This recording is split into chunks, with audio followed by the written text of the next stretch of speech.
જય શ્રી કૃષ્ણ. ચાલો સાંભળીએ પવિત્ર પુરુષોત્તમ માસ નિમિત્તે પુરુષોત્તમ માસ અધ્યાય 19મો.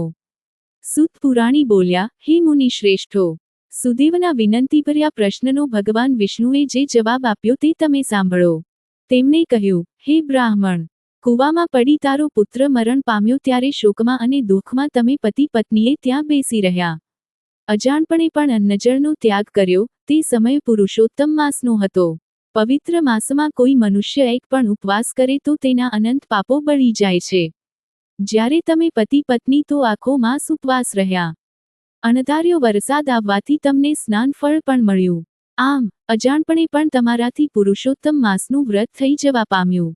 આ વ્રતના કારણે જ તમે મને પ્રિય છો. આગળ બોલતા જણાવ્યું, એક સમયે ત્રાજવામાં વેદના બધા સાધનો અને બીજા ત્રાજવામાં પુરુષોત્તમ માસનું વ્રત મૂક્યું, ત્યારે વ્રતવાળું પલ્લું નીચે નમી પડ્યું. આથી જ પુરુષોત્તમ માસને અધિક ફળદાયી ગણવામાં આવ્યો છે. આથી બધા દેવો પણ પુરુષોત્તમ માસના ગુણગાન ગાય છે. તેના પરિણામે તું પુત્ર સુખ પ્રાપ્ત કરી શક્યો છે. તેના પરિણામે તું પુત્ર સુખ પ્રાપ્ત કરી શક્યો છે. આમ કહી વિષ્ણુ ભગવાન ગરુડ ઉપર બેસી વૈકુંઠલોકમાં ગયા.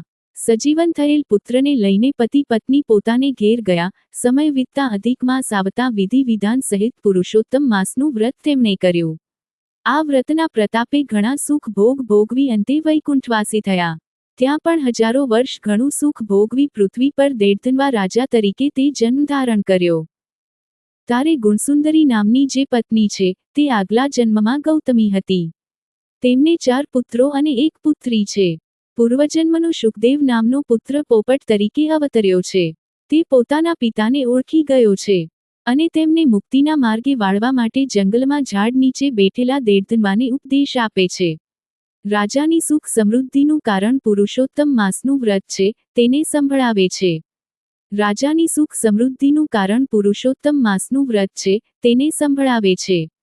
આ પ્રમાણે દર્દનવા રાજાનો સંદેહ વાલ્મીકી મુનિએ પૂર્વજન્મનો વૃત્તાંત સંભળાવી શંકામુક્ત કર્યો. શ્રી બૃહન્નારદીય પુરાણ નો પુરુષોત્તમ મહાત્મ્યનો પુરુષોત્તમ માસ મહિમા નામનો 19મો અધ્યાય સંપૂર્ણ.